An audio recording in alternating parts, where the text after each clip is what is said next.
Reading rainbow. Butterfly in the sky. I can go twice as high. Take a look, it's in a book. Reading rainbow. I can go anywhere. Friends to know and ways to grow. Reading rainbow. I can be anything. Take a look, it's in a book. Reading rainbow. Reading rainbow.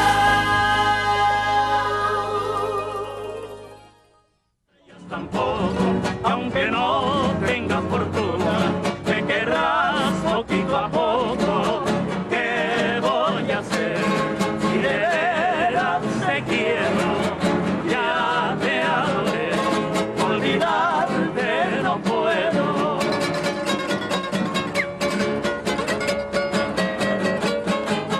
Sacaré del bueno, criatura.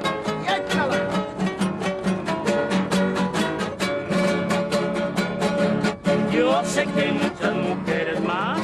Bienvenidos a Los Angeles. Welcome to Los Angeles, the city of angels. Today, we're in a barrio. That's Spanish for neighborhood.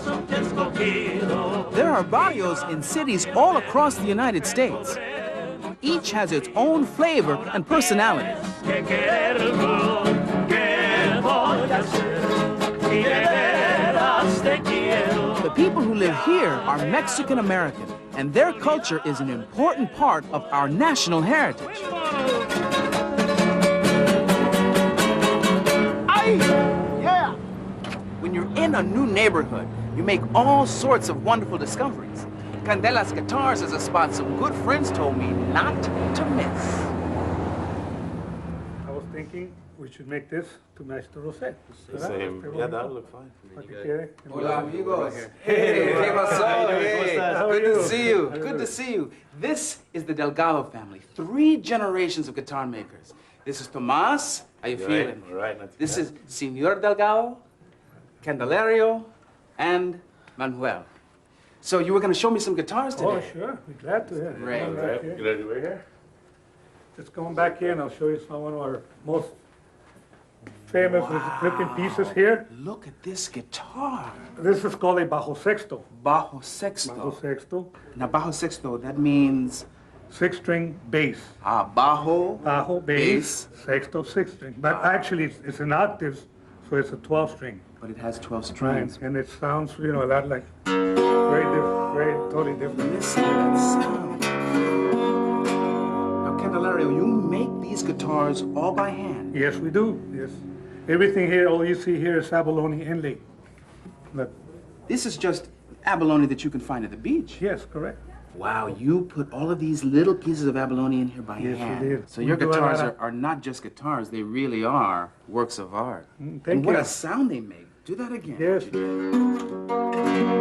Wow. And everything here, we make everything right here in the back. Can you show me how that's We'll done? be glad to, sure. Show me some of what happens here in the back. Sure, this is the shop. This is where we build everything right here. Everything is handmade right here in the back. This is where it all takes place. Huh? You make all the guitars in this room. Everything is made in here. Now, who taught you how to make guitars, Candelario? My father. Your father taught Yes, you. my father. And you and your father are teaching your sons, Yes, we are. I learned from my father. Uh-huh. And I started them when they were little. right? But when they're working here, my father, it's something unbelievable. They work real closely No, together. man. How does that make you feel when you see your sons making guitars? It feels very, very fulfilling, very, especially knowing that it's going to keep going, My father started, I kept it going, and now my sons will keep it going. Right.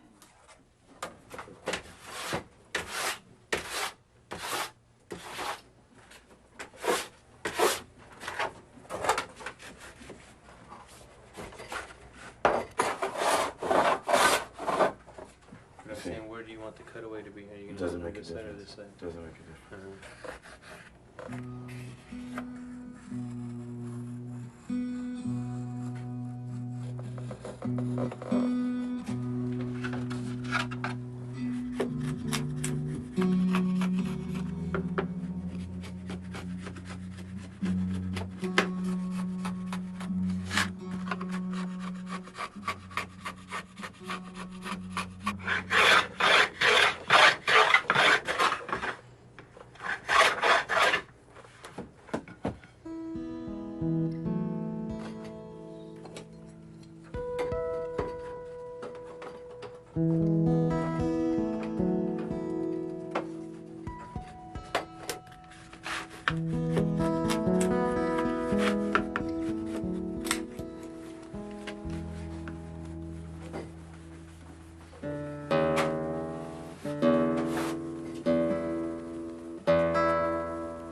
Barrio is a great place to find songs that are excelente, foods that are muy sabroso, and stories that are fantasticos. Like this one about a little lamb named Borreguita who outwits a hungry coyote. It's called Borreguita and the Coyote. Borreguita and the Coyote by Verna Ardema. Illustrated by Petra Mathers. Read by Olga Meredith. On a farm at the foot of a mountain, there once lived a little ewe lamb. Her master called her simply Borreguita, which means little lamb. One day, Borreguita's master tied her to a stake in a field of red clover. The lamb was eating the lush plants when a coyote came along. The coyote growled, "Grrr, Borreguita, I'm going to eat you." Oh, Senor Coyote, I would not fill you up. I am as thin as a bean pod. When I have eaten all this clover, I shall be fat. You may eat me then. Está bien, that is good. When you are fat, I shall come back. After many days, the coyote returned. Grrr, Borreguita, you are as plump as a tumbleweed. I'm going to eat you now. Senor Coyote, I know something that tastes ever so much better than lamb. What? Cheese. My master eats it on his tacos. The coyote had never heard of cheese, and he was curious about it. How can I get some of this cheese? Tonight, when the moon is high, meet me at the pond, and I will show you how to get a cheese. Está bien. I will be there. That night, when the full moon was straight up in the sky, Borreguita and Coyote met at the edge of the pond. There, glowing in the black water, was something that looked like a big, round cheese. Do you see it? Swim out and get it. Coyote paddled toward the cheese.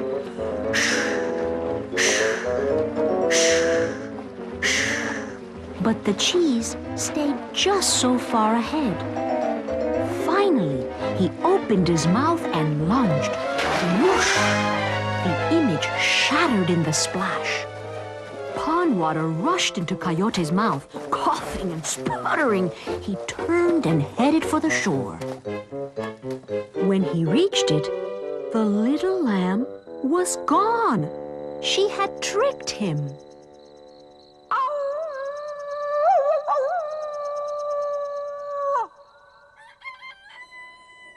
At dawn the next day, Borreguita went to graze near a small, overhanging ledge of rock on the side of the mountain. She knew that Coyote would be coming after her, and she had a plan. She crawled under the ledge and braced her feet against the top.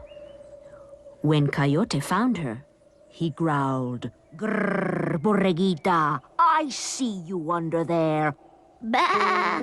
Bah! Senor Coyote, you cannot eat me now. I have to hold up this mountain. If I let go, it will come tumbling down. Coyote saw that the lamb was holding it up. You are strong. Will you hold it while I go for help? Coyote did not want the mountain to fall. So he crept under the ledge and put up his feet. Push hard. Do you have it? I have it, but hurry back. This mountain is heavy.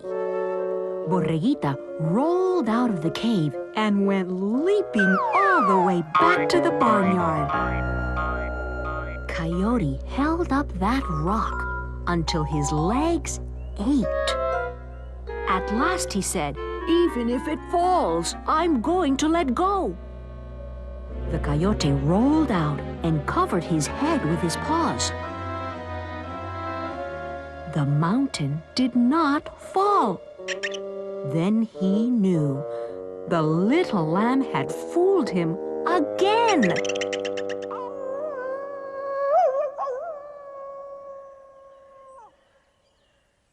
Early the next morning, Coyote found the little lamb and said, "Borreguita, you will not escape this time.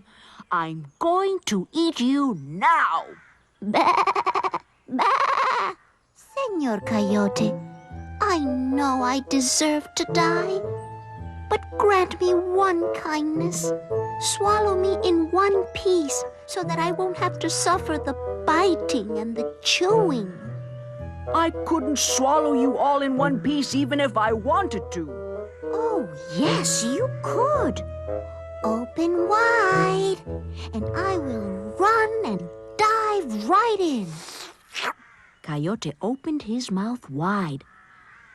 Borreguita backed away, put her head down, and charged. Bang! Bang! Bang! She struck the inside of Coyote's mouth so hard, she sent him rolling. Ow! Ow! Ow! Ow! Ow! Ow! Ow!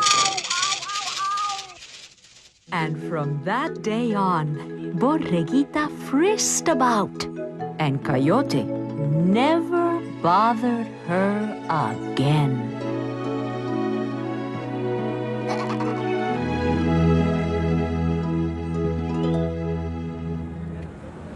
Telling clever tales like Borreguita is a local tradition, and so are murals, like this one. Murals are huge paintings that cover many of the walls in the barrio.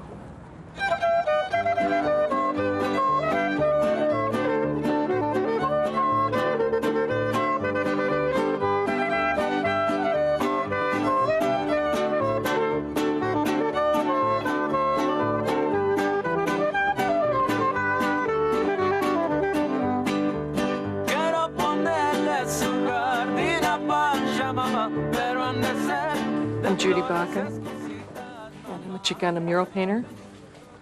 Chicana means that you are a Mexican person born in the United States. You find murals everywhere in the city of Los Angeles. They're on street corners, they're on stores, they're in schools. Well, there's lots of reasons for painting a mural. Sometimes a mural is a way of being a memory for a community, a way of remembering something that we don't want to forget. And sometimes they're painted in places that are very ugly places to make the place more beautiful. And sometimes we paint murals simply because we need to express ourselves. I love mural painting because I really love to paint with people all around and all of us working together. And there's something about that feeling that is like no other. Today we're doing a mural in which each person is taking a piece. All of these pieces are paintings, but when they come together, they'll become something else. And when we're finished, we'll have a mural. Use both hands. Don't try to paint like you're used to. That's it, that's it. You're doing a portrait of yourself. Now, many of you brought other ideas to add, so that you will not only do your face, but you will add some element that expresses your culture. Even though I was born here in the United States, I do have a heritage, a past, and that's the Mexican. And that's why I put the Mexican flag right there.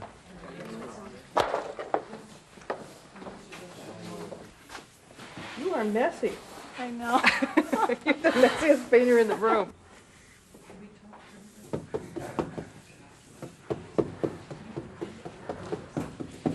So are you happy? Yeah, for the most part. It's getting there, huh? Yeah.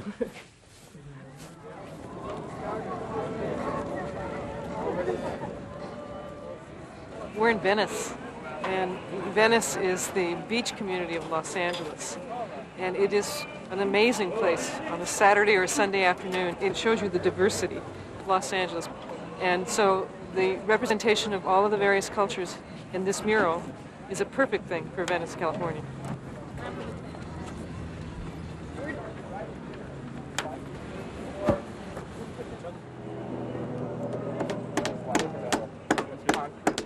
We're taught as artists that we need to work alone, or that we have to work alone to be really creative. But in fact, it's possible for us to work with other people and to be just as creative, and in fact, to make very wonderful things as we work together. To be able to work with people who are expressing their ethnic backgrounds and to all work together as a team is really neat. This is a way you can show your art to everybody. I mean, everybody who just passes down the strip, they just turn back and just look at it, and it's just the best way I think you can express yourself. Since I am a Chicana, I would call it colores hermosas, which means beautiful colors.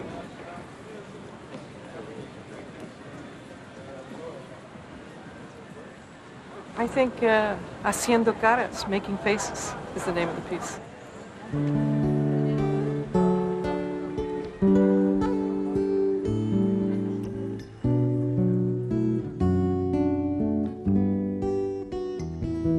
Mural painting isn't the only Mexican-American tradition celebrated in the barrio. There's the family, the food, and of course, there's always the music.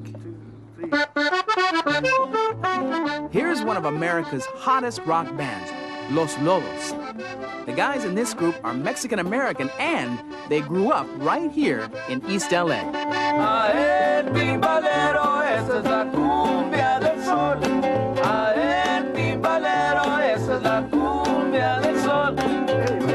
fellas, how you doing? How you doing? I'm good. Hey, Conrad, Steve, how you feel? You know, when Los Lobos is on the road, they play a lot of rock and roll. But when you guys come home to the neighborhood, you play a little bit more of the music that you grew up with, don't you? That's right. That's right. Right here in my mom's backyard. Well, it sounds terrific. Can you give us another tune? Sure, yeah, we could do that.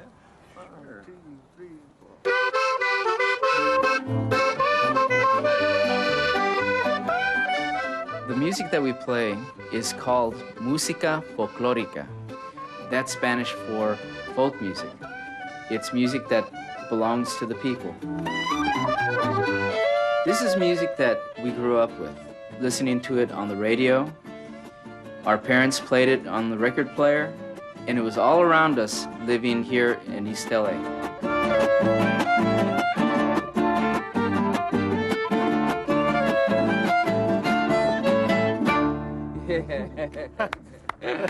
Great. This is kind of a homecoming for you guys. This bring back any memories sitting here in this backyard? Oh, yeah. We used to rehearse here. There's our clubhouse, as we used to call it. You called it the clubhouse. Yeah.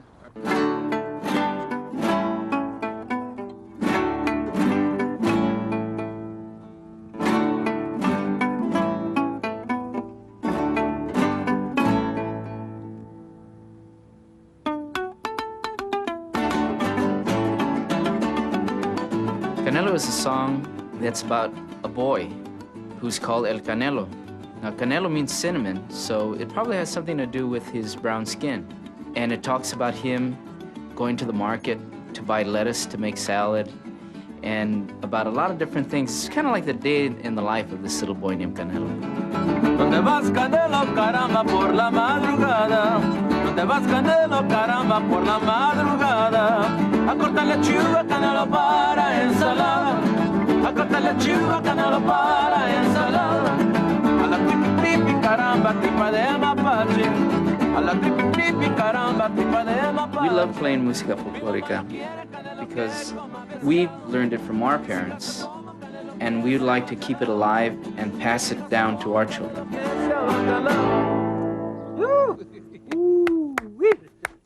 This music, it has to be heartfelt. It has to be some kind of fuel, and I think that comes directly from the corazón, the heart. The corazón. Right. And now you're pretty much responsible for bringing this music, this traditional music, to a whole new generation of listeners. It's an important thing for our culture, not to forget this music, where it came from. The music of your fathers. Yeah. So in a sense, we feel like we're on a mission. We always feel like we should, always continue to reintroduce or bring this music back. Is there a song that Los Lobos plays that combines both the Mexican and the American elements of what it is you do? Come on now, there's gotta be. Yeah. Yes? As a matter of fact, there is. There's one in particular that uses Mexican rhythms, but the lyric is sung in English, and that's called Saint Behind the Glass.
Whether the lyrics are in Spanish or in English, music is a language everyone understands.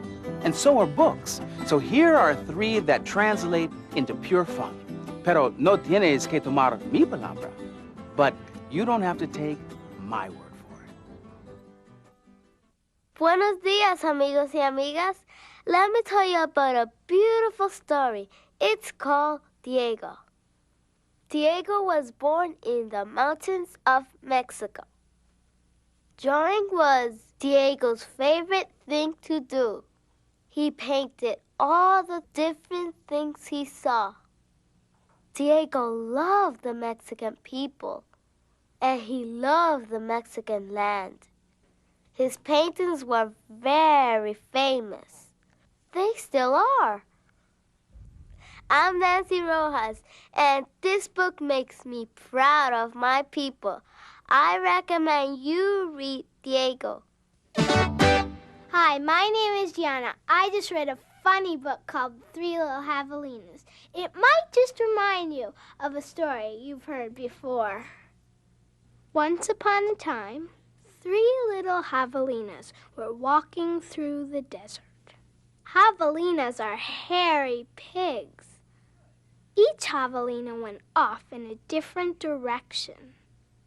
The first decided to build his home of tumbleweeds. He ran into some trouble with a big, bad coyote. The second javelina built his house from sticks. You'll never guess what happened next. Can you guess the ending? Read the book to find out if you're right. It'll make you laugh. Hi, I'm Juan Perez Jr. Here's a book that's sort of like a dream. It even says so in the title, Coyote Dreams. This book has a spooky beginning. Can you imagine dancing with coyotes? Or playing with them? Or singing their songs? Whisper the ancient name of the coyote, and there's no telling where your dreams might take you. I really like this book, and I think you will too.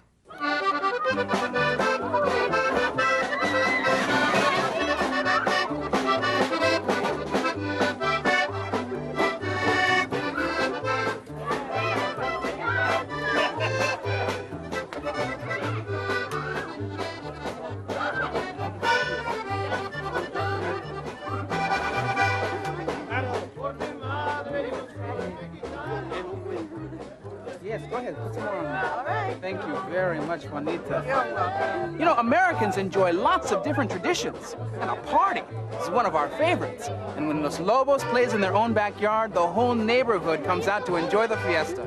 So, come on, let's join in. Hasta la próxima vez. I'll see you next time.